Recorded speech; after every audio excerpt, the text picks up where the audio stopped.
नमस्कार, मैं शिक्षा मिश्रा स्वागत करती हूँ आप सभी का देवभूमि टुडे चैनल पर। चलिए जानते हैं आज के हिमाचल प्रदेश की बड़ी खबरों को। लेकिन उससे पहले अगर आपने हमारे चैनल को अभी तक सब्सक्राइब नहीं किया है तो जरूर करें, साथ ही शेयर और लाइक भी करें। तो चलिए शुरू करते हैं खबरों का सिलसिला विस्तार से। गुजरात और महाराष्ट्र से बढ़ी डिमांड, 60 रुपए किलो पहुंचे मटर के थोक दाम।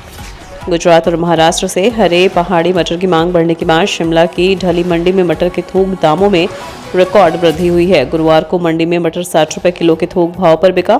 उपज के बढ़िया दाम मिलने से किसान भी उत्साहित हैं। आईजीएमसी में कोरोना संक्रमित की मौत, प्रदेश में 367 नए पॉजिटिव मरीज। इंदिरा गांधी मेडिकल कॉलेज अस्पताल शिमला में 74 वर्षीय कोरोना संक्रमित बुजुर्ग की मौत हो गई। कसुम पट्टी के रहने वाले बुजुर्ग को 4 अप्रैल की शाम को आईजीएमसी के मेकशिफ्ट अस्पताल में दाखिल किया गया था।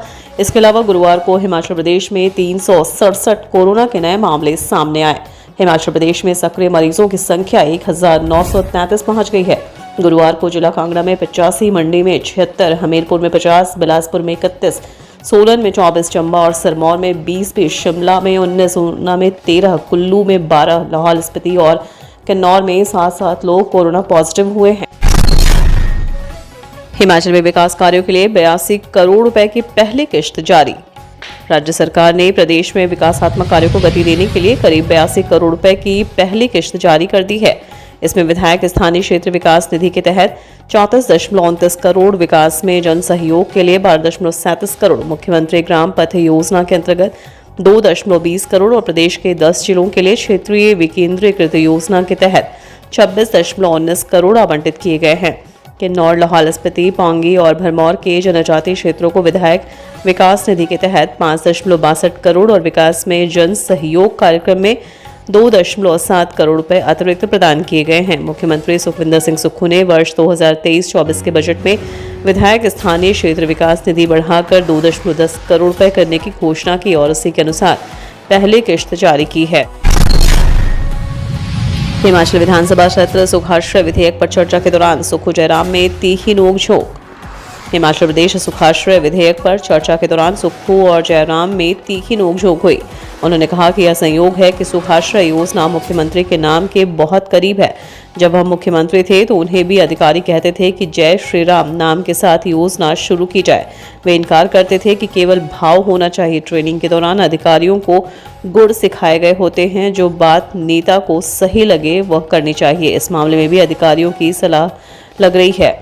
इस पर सीएम सुखविंदर सिंह ने कहा कि राजनीति हर जगह अच्छी नहीं लगती। हिमाचल प्रदेश सुखाश्रय विधेयक के नाम की बात है तो उनका नाम तो सुक्खू भी नहीं है, सुखविंदर ठाकुर है। चर्चा के बाद ध्वनिमत से विधेयक पारित किया गया।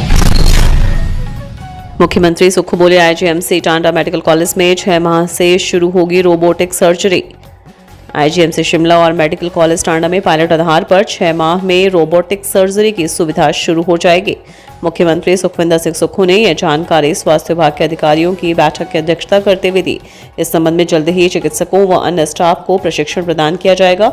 उन्होंने कहा कि विभिन्न श्रेणियों की आवश्यक रोबोटिक सर्जरी शुरू करने के लिए चिकित्सकों और अन्य कर्मचारियों की संख्या की एक विस्तृत रिपोर्ट स्वास्थ्य सचिव 15 दिनों के भीतर प्रस्तुत की जाएगी। हिमाचल में 6 दिन मौसम साफ रहने के आसार, ऊना में 31.8 डिग्री दर्ज हुआ तापमान। हिमाचल प्रदेश के सभी क्षेत्रों में गुरुवार को मौसम साफ रहा। धूप खिली रहने से ऊना में अधिकतम तापमान 31.8 डिग्री सेल्सियस दर्ज हुआ।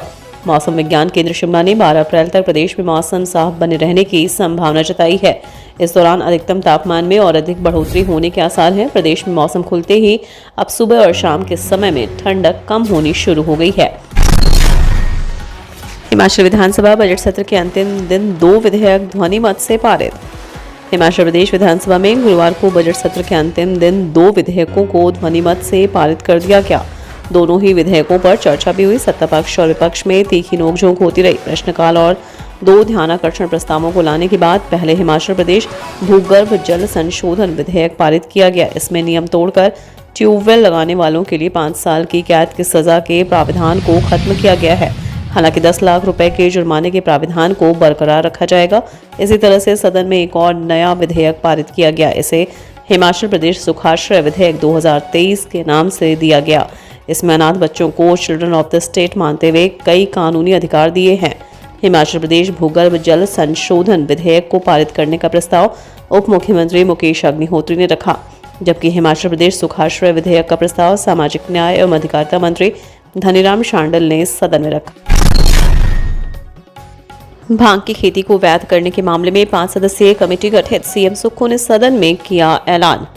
हिमाचल प्रदेश में भांग की खेती वैध करने के लिए मुख्यमंत्री सुखविंदर सिंह सुक्खू ने गुरुवार को सदन में 5 सदस्यीय कमेटी का गठन का ऐलान किया है। यह कमेटी 1 महीने के भीतर सरकार को रिपोर्ट देगी कि भांग की खेती क्यों अवैध किया जाए।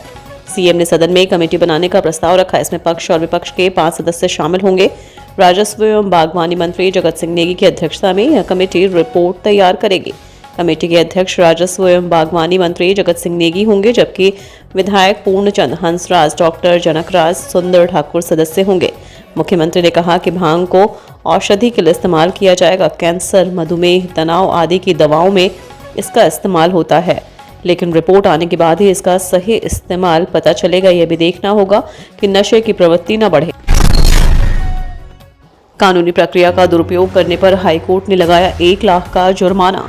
कानूनी प्रक्रिया का दुरुपयोग करने पर हाईकोर्ट ने पंकज शर्मा पर 1 लाख का जुर्माना लगाया है। न्यायाधीश तरलोक सिंह चौहान और न्यायाधीश वीरेंद्र सिंह की खंडपीठ ने तर्कहीन याचिका को खारिज कर दिया। अदालत ने अपने निर्णय में कहा कि अदालत का दरवाजा खटखटाने के लिए स्वच्छ मन, साफ दिल और साफ उद्देश्य की जरूरत होती है। यदि आवेदक झूठे बयान या तथ्यों के आधार पर अदालत को गुमराह करने का प्रयास करता है तो न्यायालय अकेले इसी आधार पर आवेदन को खारिज कर सकता है। अदालत ने कहा कि कोर्ट की कार्यवाही पुण्यमय है और इस तरह के भक्तिहीन और बेईमान मुकदमों से इसे प्रदूषित नहीं करना चाहिए। याचिकाकर्ता ने क्षेत्रीय अस्पताल बिलासपुर में दवाई की दुकान हथियाने के लिए अदालत से यह तथ्य छुपाया था कि सबसे अधिक बोली उसने अपने पत्नी से लगवाई है, जबकि उसके बाद की बोली याचिकाकर्ता ने लगाई थी। हिमाचल की कमजोर अर्थव्यवस्था को लेकर श्वेत पत्र लाएगी सरकार, सीएम ने सदन में दी जानकारी। हिमाचल प्रदेश की कमजोर अर्थव्यवस्था को लेकर राज्य सरकार श्वेत पत्र लाएगी। विधानसभा के बजट सत्र के अंतिम दिन मुख्यमंत्री सुखविंदर सिंह सुक्खू ने सदन में यह जानकारी विधायक राजेंद्र राणा की ओर से नियम 130 के तहत प्रदेश में आर्थिकी सुदृढ़ और आत्मनिर्भर और फिजूल खर्ची कम करने पर लगाए गए प्रस्ताव के जवाब में दी। सीएम ने कहा कि 4.5 साल में प्रदेश की अर्थव्यवस्था पटरी पर आएगी। 10 साल में हिमाचल सुंदर प्रदेश बनेगा। सरकार इस पर तेजी से काम कर रही है।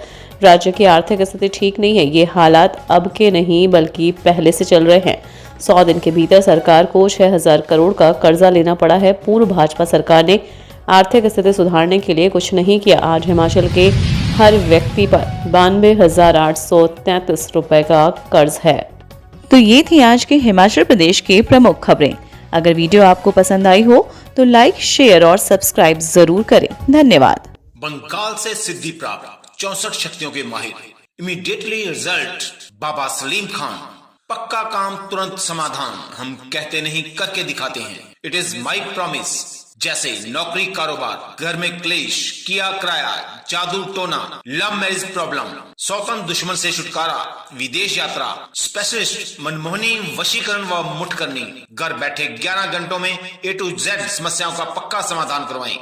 101% गारंटी स्टाम्प पेपर पर लिख कर लें। अभी फोन करें। Mobile number 8860581665।